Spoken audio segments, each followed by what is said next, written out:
Welcome to Politics Done Right. I am your host, Egberto Willies. This is a progressive program that will take the mystery out of politics. This is the program that will encourage you to make sure government becomes we the people. Whether you are liberal, progressive, conservative, or otherwise, you get to air your point of view. We are an independent media outlet that, unlike mainstream media beholden to corporations, we only owe allegiance to you. Remember, you can also send me a tweet at EGBERTOWILLIES. That is at Egberto Willies. Let us engage.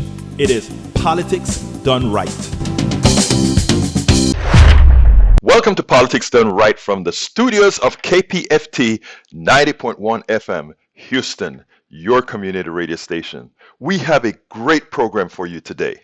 Well, folks, big news. Politics Done Right is going back live again. Guess when that's gonna be? That's gonna be Monday, September 26th. Keep that date alive. Monday, September 26th.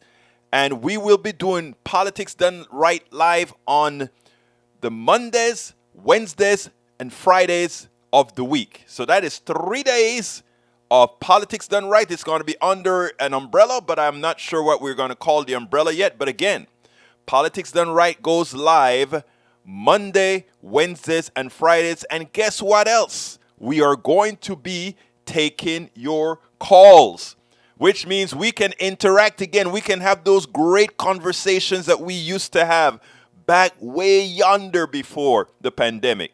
So folks, prepare yourself because it's going to be wild. And the next thing that I want you to say or want you to do, let everybody know we're going back live again. When you're in your car, when you're home, whether you're listening on TuneIn or listening on the internet or whatever, you can be a part of the conversation. You can be a part of the real thing. So give us a call. Remember, we're going to be covering local politics, national politics, world politics, anything you want to talk about.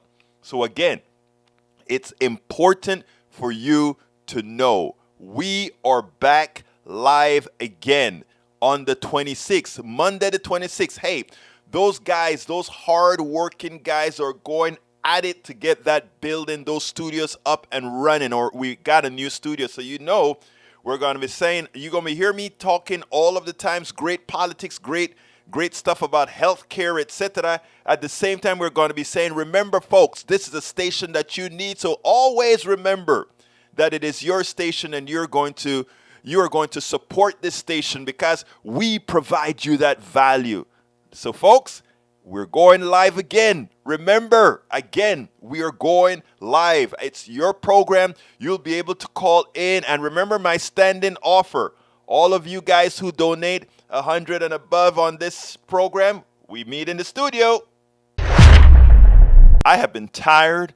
I've been infuriated of the coverage this week about Queen Elizabeth death. First of all, condolences to the family. The human in me hates or feels for any family who loses a loved one. But that said, the saturation of the media over the death of a monarch is, I think, embarrassing.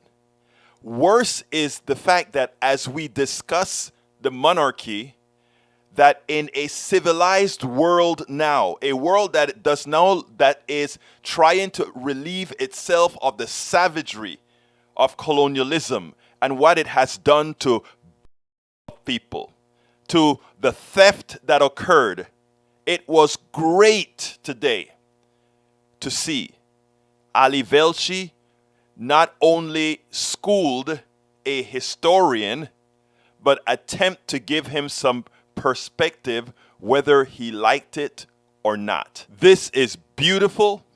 This is what real journalism looks like.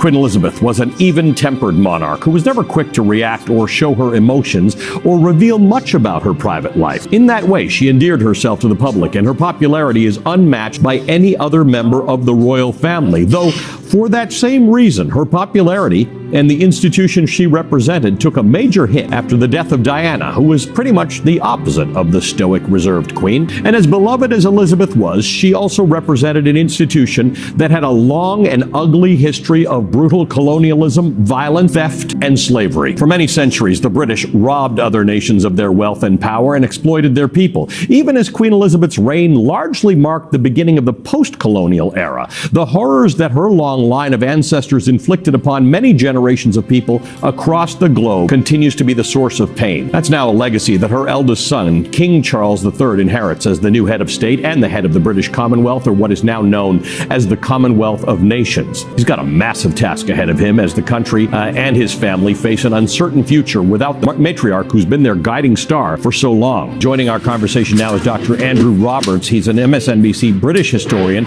the author of many books about the royal family. We just had an historian say that there are many people who are queenists. They're not monarchists. They liked her. They're either bored with the institution or think that it needs to change, or aren't going to be that into the next king. Give us your evaluation of that. I think that's wildly overstated, frankly. I think when you look at all the opinion polls, we're about 80 to 85% in favour of having a constitutional monarchy. I'm afraid to say, as your introduction was, if we had given so much pain to people throughout history, why was Charles chosen by every single Commonwealth country, many of which are former imperial countries, as the head of the Commonwealth? We abolished slavery. Hold on a second. Andrew, are you really denying what I just said about British colonialism? Are you really doing that, Andrew? Are you really doing that? We abolished slavery. Andrew, this is not a propaganda show. Andrew, I need you to stop. I need you to stop for a second. I need you to stop for a second. Are you really taking issue with the horrors of colonialism, Andrew? I'm certainly taking issue with your remarks about slavery, which we abolished 32 years before you did, and we didn't have to kill 600,000 people in a civil war over it. So you think that that's fine, that there are people all over the world who were born in colonial countries, because when I was born, the British Empire still existed. That's okay for everybody. Which country were you born in? Kenya. Right. And the Kenyans not only supported the appointment of Prince Charles, now King Charles, as the head of the Commonwealth. We've just had a fantastic statement from the president of Kenya saying what a wonderful thing. And the president of the United States is going to attend her funeral. The fact is, why on earth do you want to concentrate on the negative things of an institution which is 100 years ago now? I can read you my opening again. I didn't concentrate on it. I said that there are many people in the world, many millions of people in the world, I don't know if you have social media, but you should check it out, who don't think we should be celebrating the British monarchy right now. Many in Britain, by the way, many in Britain. No, not many in Britain. There's a lot more people than that around the world who don't see it the same way, who grew up under the yoke of colonialism in the British Empire. The way in which the leaders of the entire world are writing to even evil monsters like Putin, are writing to King Charles and saying what a great thing his mother's reign was, which started, as you actually had in your opening intro, you had her talk about the great imperial family to which we all belong. You know, the idea that is in some way an attack on our past is absurd in my view. Well, it's nice to be able to whitewash that sort of thing, Andrew, and I'm glad that you closed off with the idea that even Vladimir Putin had nice things to say about the Queen. I love it. Even Vladimir Putin had nice things to say about the Queen. He was proud of it. You know, hey, the worst guy in the world. Even he could say something nice about the Queen. Here's the reality, folks. Why did a lot of these countries remain in the Commonwealth? It's simple. It's not hard to realize. Sometimes you have to grab on to that thing which you really, really hate. So it's money, and we all should know that quite well. You know what? I was happy to see that Ali Velshi made one very important statement. This is not a propaganda show. We are not going to be like the other shows who just whitewash what the British Empire represented. Yes, we will mourn that. We'll be sorry. We'll be hurt for the family of the Queen after losing somebody who gave a gave the vision of being nice, but never once did she come out and say the British Empire was wrong. What we did in India was wrong. What we did in slavery was wrong. All these things were absolutely wrong. And she didn't say that because in acknowledging that, the next question is, are you ready for reparations to solve the problems that you created? Are you ready to give back that which was stolen? The reality is, no, they're not. No, they never will be. They will rather change history. They would rather placate history than do the right thing. And for all of those who are having all these false interpretations, these false beliefs of what British Empire really means, Ali Velshi schools many on this. Thank you, because you have the platform. It's important for us not to allow false historians to go out there and over time overtake what the violence, the savagery that colonialism really was, and to some extent still is. Welcome to yet another edition of Politics Done Right, streaming directly from Netroots in Pittsburgh, Pennsylvania. I'm here today with Troy Williams. Troy, absolutely. Thank you so kindly for spending some time with us. Troy, let's start with the negative, okay, and then we're going to move on from there. Absolutely. You were incarcerated for 25 years. I was incarcerated 25 years of my life for participating in a takeover robbery of a computer parts company in California. I grew up in California, gangbanging in that whole world, and growing up in that life, I did what gangbangers do. Let me first tell you, what I wanted to, I asked you, I saw your badge where it says restorative media. Right. What you told me is that the impression that the media gives us about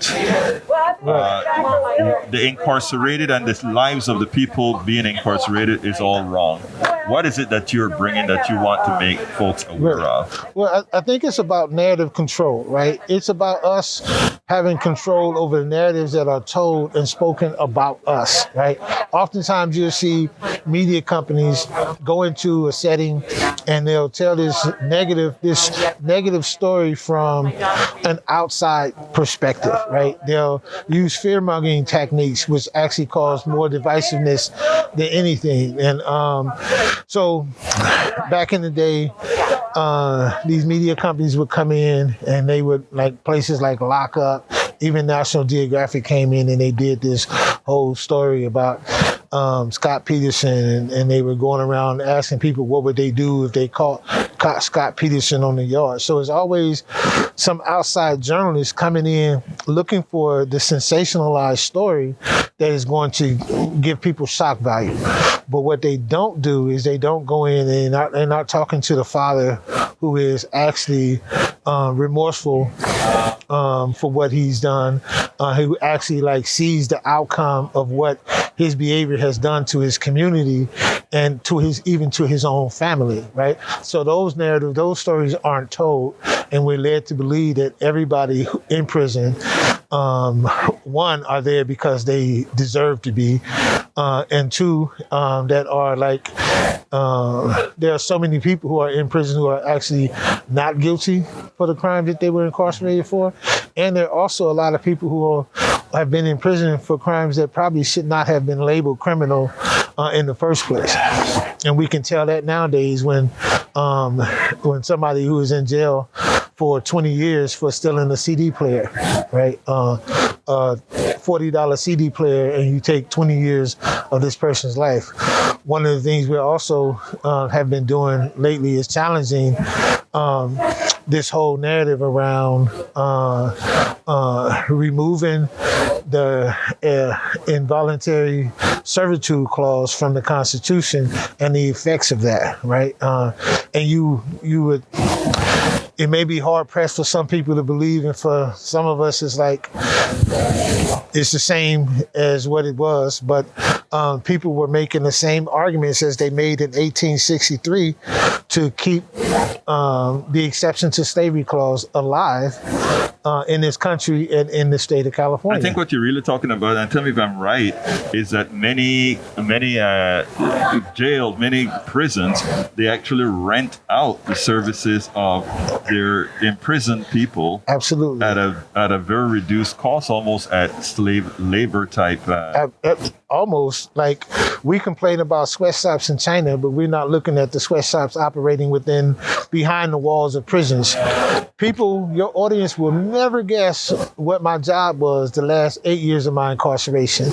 I guarantee nobody in your audience will guess. I can't guess. And what was your job? My job the last 8 years of my incarceration was I worked as a video technician.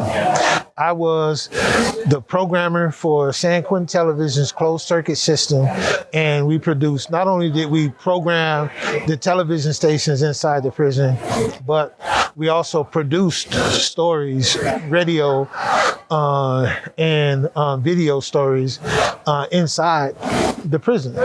And I got paid a whopping 37 cents an hour to do so, right? And they made profits off of the Of course, the institution. So the people inside the prison, we've all heard. I'm assuming that about firefighters. Right.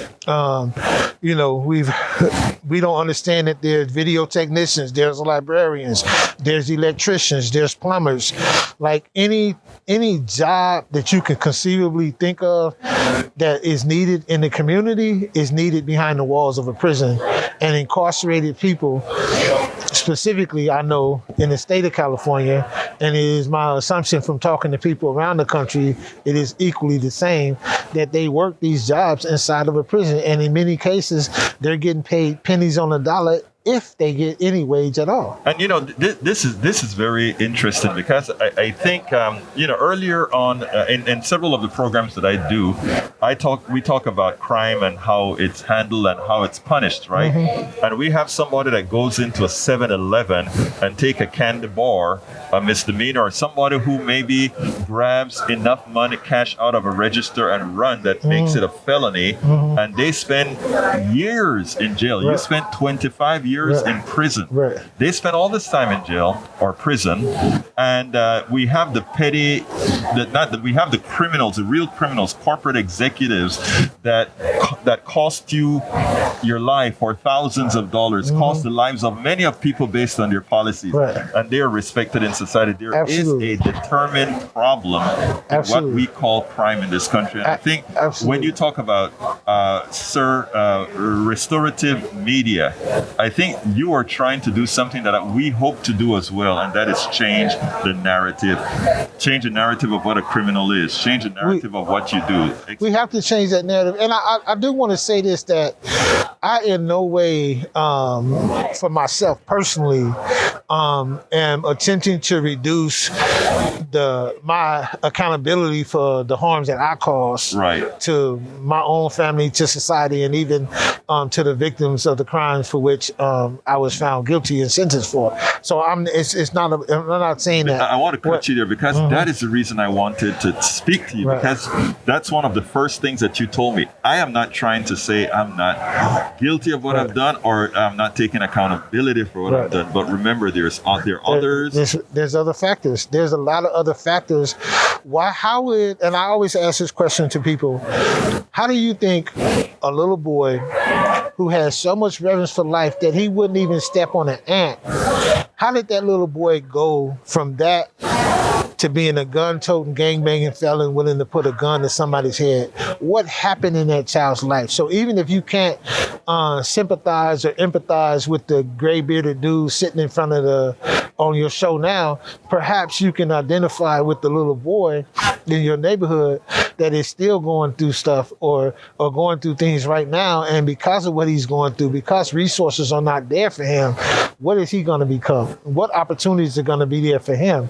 And then when a person goes to prison, they're in prison for all of these years, forced into a slave labor without proper compensation. and he's released and then told good luck, when he could have spent the last 8 years of my incarceration with me working as a video technician. I could have been contributing to my family. I could have been contributing to taxes. I could have had something set up for myself so that when I came home, I wouldn't have to struggle. And most people I'm thankful that I had the resources and the wherewithal to build what I've been able to accomplish for myself. But a lot of people don't have that. Right. And so if they don't have that, what are you leaving them with? If you mind me asking, what resources were you able to? I mean, I do understand that most people that leave prison, they're just thrown out there, and then there are a lot of people who won't hire people who have records or who've been in prison. Won't hire. So it's a double-edged sword, exactly. Right? You want them to stay on the level, you want them to stay straight, but at the same time, they're not being offered the opportunity to move on. How were you able to do it? Because right now you have a company that's called Restorative. Right. At Restorative Media, I had help. I had assistance. I'm not somebody who would sit up and say, "Oh, I did it all by myself." No, I had a strong support group, and I learned from the elders around me when I was incarcerated how to build a strong support network for myself when I came home. So I had a lot of people who invested in me, right, and invested knowledge in me. From the first guy, I learned the truth about my history from a black man on a prison tier, and so I had people who invested in me. And when I came home, one of the strongest things that was taught to me was how to build myself a support network. And I was able to build a support network who believed enough in me to support the work that I wanted to do. And I invested in myself. Well, that is great. In some countries, I think the Nordic countries, going to jail isn't going behind bars. Going to jail is really how to re-educate somebody, exactly. how to rehabilitate somebody, how to look at the humanity in people, irrespective of. And again, these are places where they have good social safety nets to ensure that nobody falls through the cracks. I think you're proof positive that positive input into everybody actually gains mostly positive outcomes. Would you agree with that? I would definitely agree with that. Right? I would definitely agree that thanks to the men on the tiers who supported me, thanks to the tons of volunteers who came inside the prison to build, and also thanks to there were certain correctional officers inside who ensured that we were getting what we need. Like, I wouldn't be in the position that I am if the warden of that institution had not allowed cameras in and permitted me to sit in a studio and play with these cameras for years on end, right? And even though there's this larger system that has to be held accountable for the slave type of mentality that exists, there's this larger system that has to be held accountable for that. There are individuals in that system who actually want want things to be better, that are working for the betterment. And I think we all need to come together and figure out how do we make this system that is gonna be equal and fair and just and equitable for all of us. Troy Williams, it's been my pleasure. It's been my honor to speak to you. I've learned a lot, but most importantly, I think the audience needs to listen. Absolutely. This is what, and I think you cop to this. This is what real rehabilitation and investing in folks look like. Absolutely. And you're returning it back. Absolutely. Many times over. It's my duty too. Absolutely. Thank you. Absolutely. Appreciate you, sir. All Absolutely, right. sir. The coverage of the Queen has gone above and beyond. Yes, you can tear me up for saying, "Oh, what's wrong with you? The woman was a good..." Look, let me tell you something, folks, all right? Well, I tell you what, let's go ahead and listen to what Ali Velshi has to say. I mean, he schooled many on colonialism, and then I have a few words that I want to talk about. Because I tell you something, I am very upset at this grand daily coverage, using up a lot of time that should be placed on educating us on what's going on in the economy and much more. But we're dedicating it to a funeral for, again, I don't want to be insensitive, But yes, the Queen died. Yes, the Queen outwardly presented a positive attitude, but let's understand what monarchy represent and what it represents to a lot of us, to my ancestors, what it represents to the Jamaicans, the Trinidadians, all the folks from the West Indies, which is my genesis. So let's go ahead and listen to Ali Velshi, and then we'll move on. How about we talk a little more about colonialism? The first Elizabethan era ended when Queen Elizabeth I died in 1603. Her 45-year reign was, quote, a golden age, though I guess that kind of depends on your perspective, which marked England's emergence as an ambitious and ruthless global power. Elizabeth I heavily encouraged privateering, granting charters or trading and exploration rights to private companies, which paved the way for an intercontinental empire. It was she who gave Walter Raleigh permission to set up a small colony on Roanoke Island, Britain's first foray into the colonization of America. Now, centuries later, the second Elizabethan era has just ended with the death of Queen Elizabeth II. The two reigns invite easy comparison, and they are tethered by their unique positions in the timeline of British colonialism, the beginning and the beginning of the end. In the 1920s, the British Empire was at its zenith, ruling and controlling the natural resources and economic output of around a quarter of the world's entire population, about 413 million people at the time. All of these countries in red were controlled by the British Empire. You can see Canada, Australia, India, Ireland, much of Africa, just to name a few of the countries.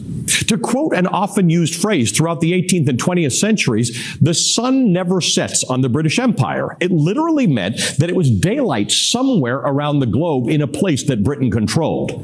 But nightfall for the empire was on the horizon by the time Elizabeth became queen, and it was ushered in by the colonized, not by the colonizer. In 1947, a few months after Queen Elizabeth II's 21st birthday, but 5 years before she became the monarch, Britain would lose one of its most crucial imperial possessions, India, and the newly partitioned Pakistan. For more than a century, Britain had exploited local rulers, workers, and resources in India, flooding the British economy with cotton and cash. India not only paved the way for Britain's massive global rise, but funded the continued progress of the Industrial Revolution. Remnants of colonialism in India continue in the conflict between India and Pakistan and India's continued colonization of Kashmir. And I don't need to make a metaphor here. The 105 Kohinoor diamond, which sits in one of the 3 royal consort crowns, is a spoil of war from India. As countless sought and achieved independence from England, many became members of the British Commonwealth, which was formed in 1949. Upon her death, Queen Elizabeth II remained the head of state of 15 Commonwealth nations who chose her as their head of state. 36 of those countries are now republics without a royal head of state. 5 have their own monarchs.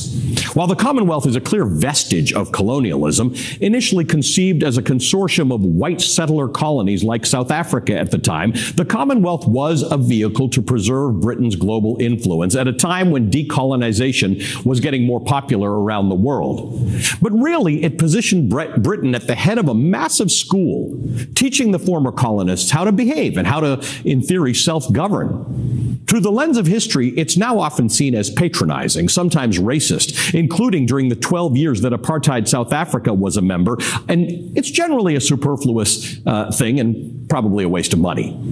By the mid-1970s, the British Empire was reduced to little pockets around the world. When Hong Kong was transferred to China in 1997, the then Prince of Wales called it, quote, the end of empire. That prince is now King Charles III.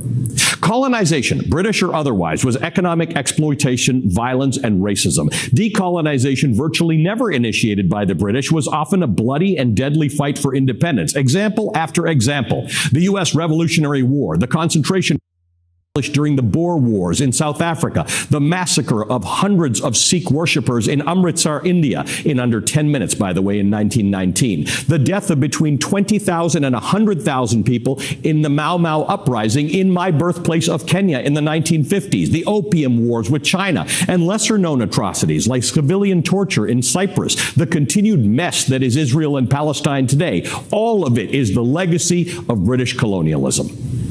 Queen Elizabeth was widely respected and admired. But if you're having mixed feelings about the mourning of the Queen and the institution she represented for so many decades, that's valid, and you're not alone. And that is important to understand. People say, "What? Let bygones be bygones." No, there are still people are still living through the remnants of what the colonial world was. What is happening in Jamaica? What's happening throughout the world right now that was colonized? Colonized sounds too nice, right? When you say the British colonized all these other countries, that sounds pretty. Okay, so they went out there and they put their rule. It was deeper than that. They went to exploit. Colonize is just a nice way of saying we exploit the people, we enslaved the people, we took the natural resources of all those lands that we controlled and brought them to England, to the British. That's what it stands for. And she was the head of that, or she is, or was the head of that entire organization. And she is a symbolic head now who has just passed away. And now another king has risen to take on this same symbolic reign of an evil institution. And we have spent hours upon hours glorifying that which affected billions of people around the world. So I am not going to be kind with those who just want to say, let bygones be bygones, because in my humble opinion, bygones be bygones mean the demoralization of many. It also means some believing that others are better than they are. That is colonization. And the most shameful part about this is having the leaders of new countries that are part of the Commonwealth or were part of the Commonwealth or were colonized, that they are somehow attending a funeral of the person who is on top of that agency that colonized them. I mean, trust me, I understand why. It has a lot to do with money. Yeah, we be nice to England or to the UK or to the British, and when we need the help of the British to get a few bucks here and there, we get it. Well, stop it. You don't need the British. The richest parts of this world are those places where the British colonized. They can stand on their own. I mean, again, they can stand on their own. The British Isles had very little to offer. That's why they ran all over the place and took over other fertile lands, other lands with resources. People, please, especially those who were formerly enslaved, either in chains, in mines, or otherwise by the monarchy or the monarchies around the world, we should have zero reverence for those people. Zero. Because again, that is a society that says we don't believe in democracy. We believe that there are a certain group of us that are inherently, rightfully owners of the world. We cannot have that. And believe it or not, it sounds nice and sweet when you're watching it on MSNBC and CNN and the Queen going through the streets, etc. It looks good. Look, I don't mean to be someone that's demeaning the dead or anything like that. Like I said, I feel for her family. I feel for them. But the glory and the pomp and circumstance that's occurring right now is doing nothing but removing the stench that is monarchies and colonialism. King Charles just gave his speech, and he's talking about the service of Queen Elizabeth II. First of all, I do want to give from the human side condolences anytime one loses a family member. It's hurtful. We love our family. We love our relatives. We love people. So in the human side, we feel for the death of Queen Elizabeth II.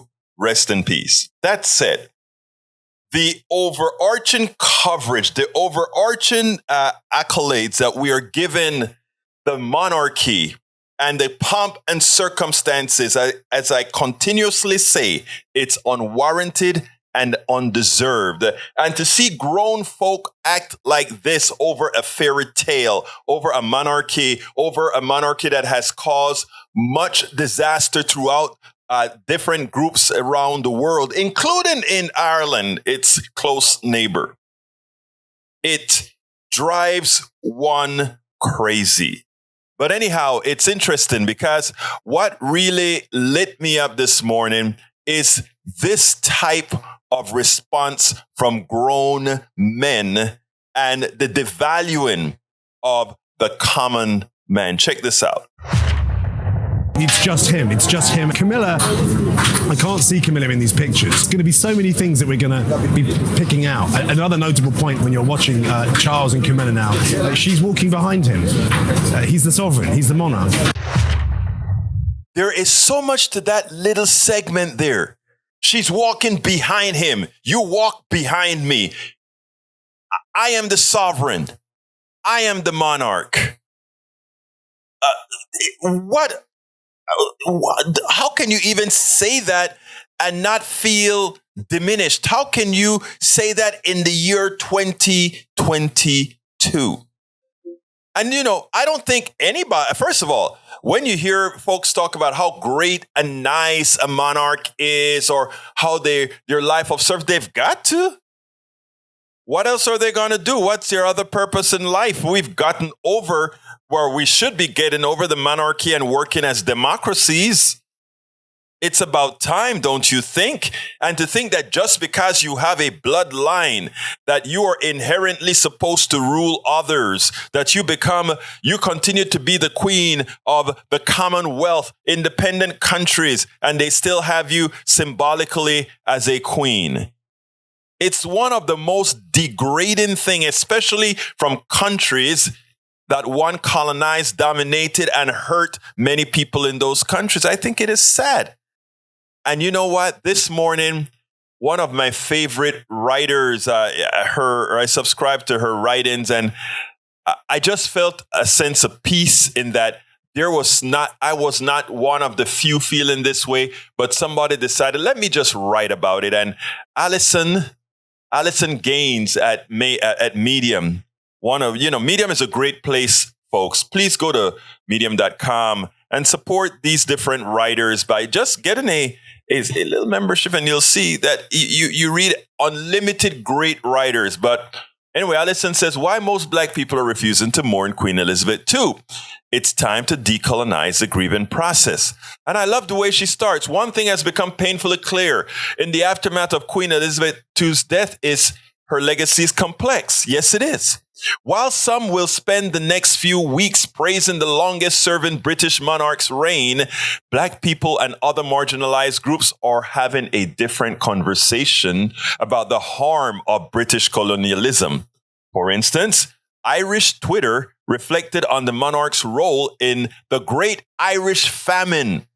While Americans often hear about the famine as a natural phenomenon, Britain actually deprived Ireland of resources and systematically stripped the Irish of even the least semblance of basic human freedom. Some refer to their efforts as genocide. As Irish people expressed their discontent, they found a new friend in solidarity: Black Twitter. We often hear that Britain is known for a type of polite racism, but that's misleading. The British Empire's role overshadowed the participation of all other Northern European powers in the transatlantic slave trade. And like America, Britain has never paid reparations to formerly enslaved people or their descendants. As a result, the legacy of the slave trade has helped to codify a racial hierarchy in the country. So, what does this have to do with the Queen? Well, for starters, the royal family has made its fortune from the slave trade. It started when Queen Elizabeth I allowed John Hopkins to kidnap slaves from Africa to sell to the Caribbean, making tremendous profits. Then the death of Queen Elizabeth II sparked renewed calls for reparations as King Charles became the new monarch. Read the entire article. It is solid. It follows the things like when England was an empire, stealing the treasures, the pharaohs, or treasures from all over, from Nigeria, etc., putting it in their museums, and now these folks want their stuff back, and too often they refuse. So let's be careful, let's be cognizant, let's be measured. But this saturation of adoration for the monarchy, for Queen Elizabeth II, for those of us who have lived under this empire, whether you be in the Caribbean, wherever you are, let's not give undue credit where it's not at all due. Let's go ahead and mourn the lady, the nominal Queen of England, and then to hell, get rid of it. No bloodline, because a bloodline should inherently have dominion over anything. We should be worth what we work for. We should be worth what we decided to adapt our intellect for. But to just have 24 coverage of a queen's death, and you ask, what's the purpose of the queen? Is she making lives better for anybody else? But you have coverage like this, a semblance of reality creeps into the minds of those who are looking at these channels as if this is how they are informed. Let's really be informed. They are proven they're poor informers. This actually was pretty surprising to me. Andrea Mitchell challenged George Will, a conservative troglodyte of the past, that these all these hosts would just go ahead and let's say whatever he wanted to say. Well, Andrea Mitchell kind of did a good job today. I mean, she could have said a few other things, but, coming from Andrea Mitchell, I thought this was wonderful. Check this out, and then we'll take it on the other side. Can I say something about the president and his cars? Yeah, please do. There were 8 million cars in this country in 1920. There were 20 million in 1930. Explode across the land. They all found gasoline. How'd they do that? The private market provided gas stations. Instead, in the modern age, we have to have an enormous multi-billion-dollar plan to build charging stations for electric vehicles, which are supposedly wondrous things, but we're bribing people to buy the vehicles, and then we're building the gas station equivalent, the electric charging stations for it. Why? Well, the why is the climate change. And why is, how short a period of time we have to try to do something to ameliorate it and get people off of fossil fuels. California is going to do it by, 2035. Yes, let's hope they repaired their electricity grid by then, because now they're saying whatever else you do, don't charge your cars at this point because the grid can't handle it. If you have confidence in the government's ability to plan all this, you've been in Washington long enough to know better. Now, it drives me crazy. First of all, she answered the question quite right. It's the climate, doofus. It's the climate.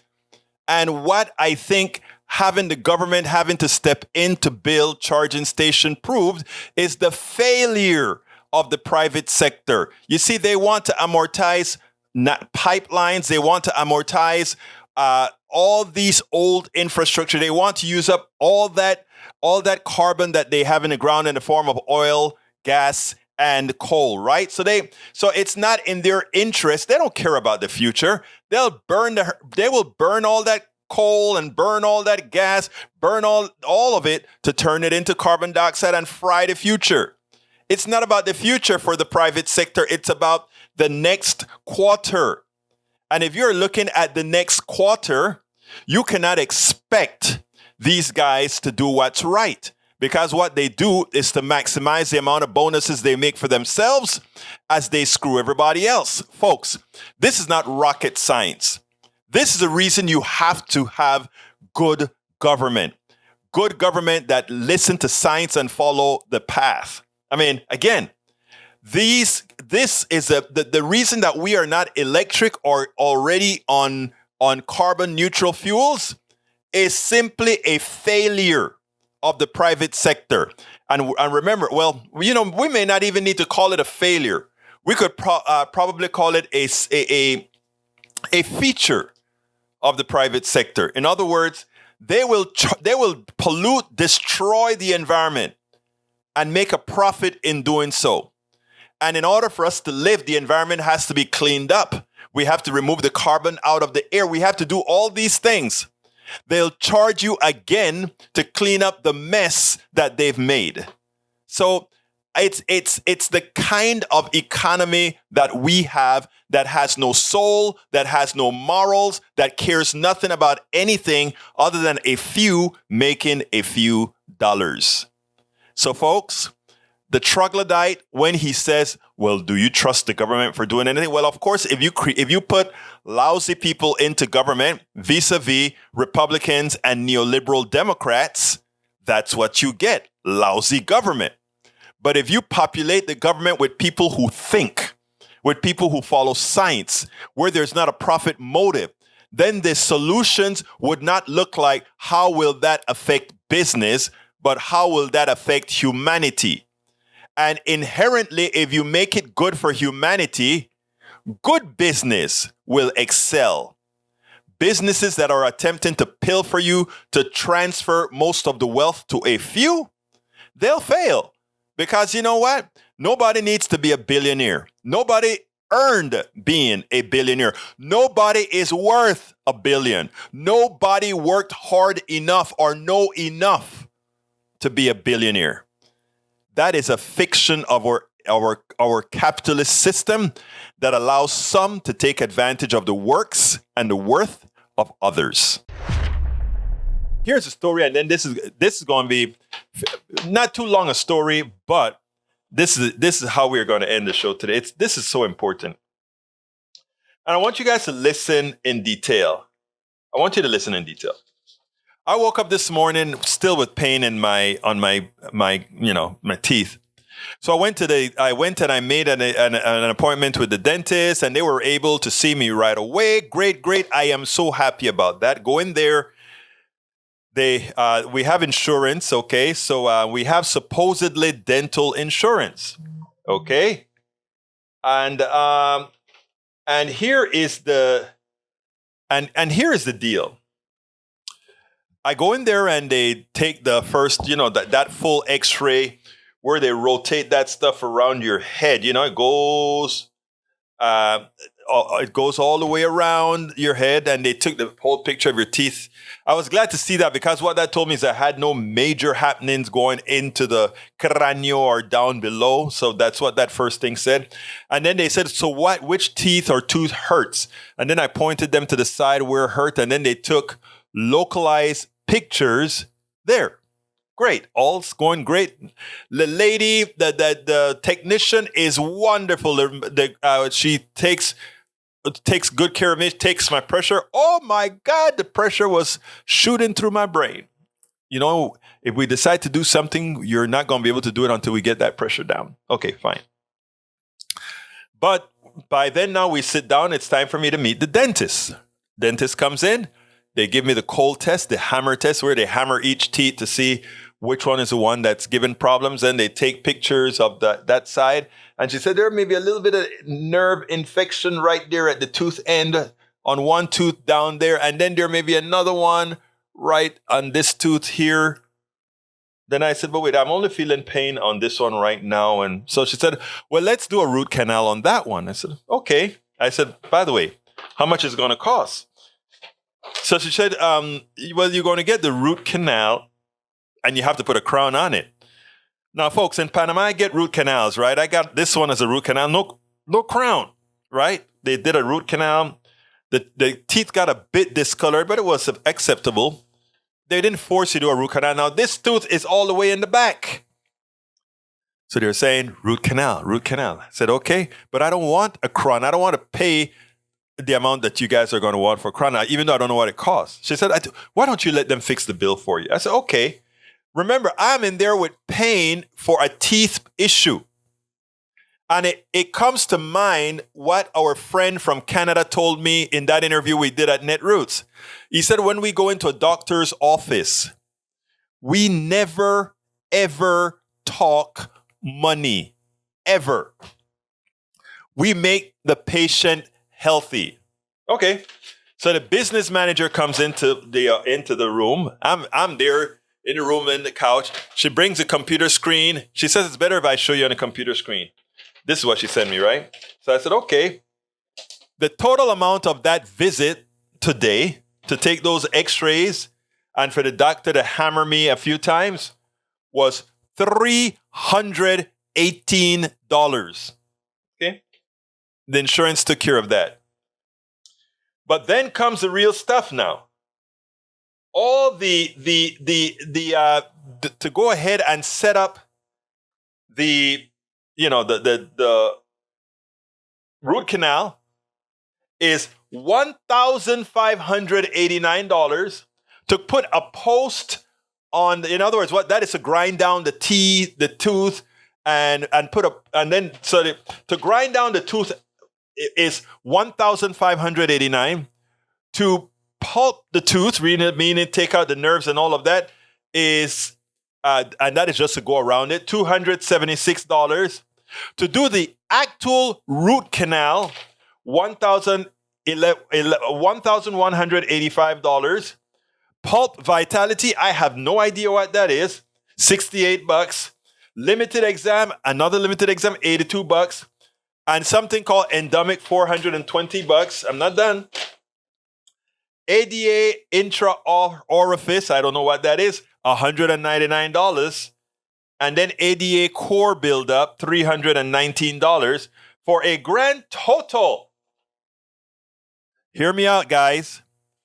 If I did that root canal when they asked me to do that root canal, it would have been a grand total of $5,000. One tooth.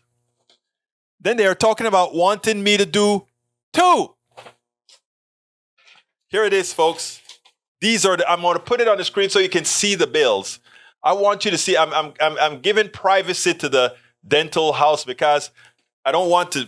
I still want to give them a chance to redeem themselves. See if they'll call me back before I expose the fraud that dentists really are. Okay, so look.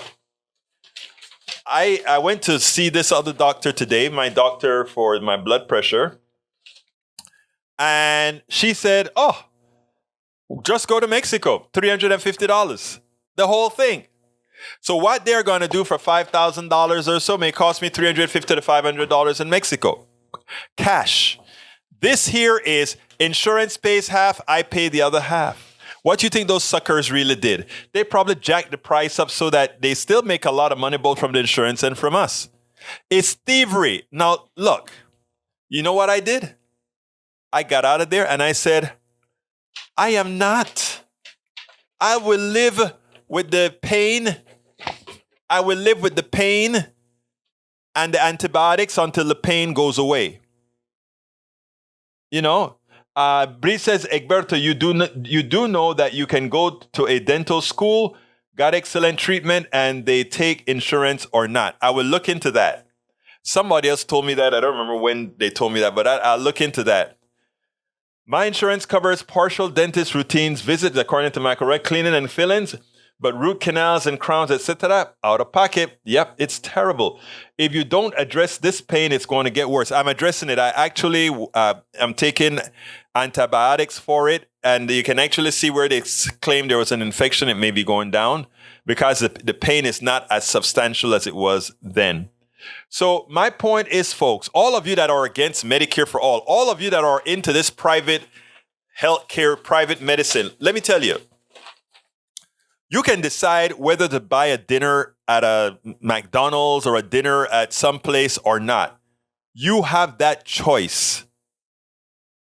You can decide whether you want to buy coconut milk or orange milk or whatever. You can decide that. But when you are in pain, when you need a transplant, when you need to cut an organ out, to leave that up to the private sector, to the market, means they have the ultimate power to get you to buy whatever they're selling. And that's what they did. They tried to do with me today. They were making the bet that since I am in so much pain, Egberto, if you need a root canal, that means there's a hole in both your tooth and your nerve pulp. I am pretty sure there is, but what I'm doing is I am using the current state because that was probably there for a long time. Because I've had similar occurrence that cleared up before. And you're right, Michael Rudden, I'm not disagreeing with you at all. You're absolutely right. You're absolutely right. But what they do, the way they get people to sign their lives away in healthcare is you are in pain. You are scared. You want to get rid of the pain. You know that you don't have many options.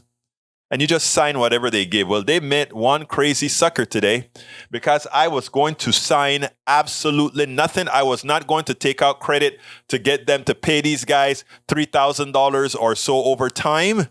I was not going to go ahead and do that. I think it's highway robbery what they're doing. It's a transfer of wealth from everybody else to those who have that particular skill and the wherewithal to do it. It is time for these things that require healthcare, energy, and all these things. They do not belong in the private sector.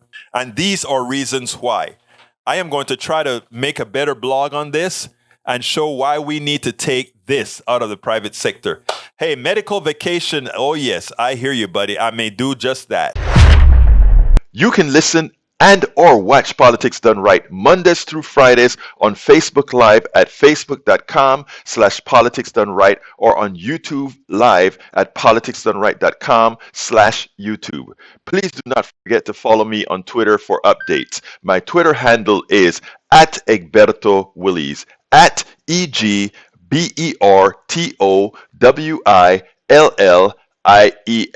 But don't you forget, listen to us live on air at KPFT 90.1 FM on Thursdays at noon and at Fridays at 11 a.m. all Central Time. Please remember to keep your community radio station in your minds. Keep KPFT on your mind. Talk about it. Tell your friends about it. Tell them you know about this station in town, 90.1 FM Houston, that needs your support. That is there to provide that nourishment that we need. KPFT 90.1 FM Houston. Well, folks, that's it for today. You know how I'm going to end this baby. My name is Egberto Willies. This is Politics Done Right. And you know how I end this baby. I am what? Out!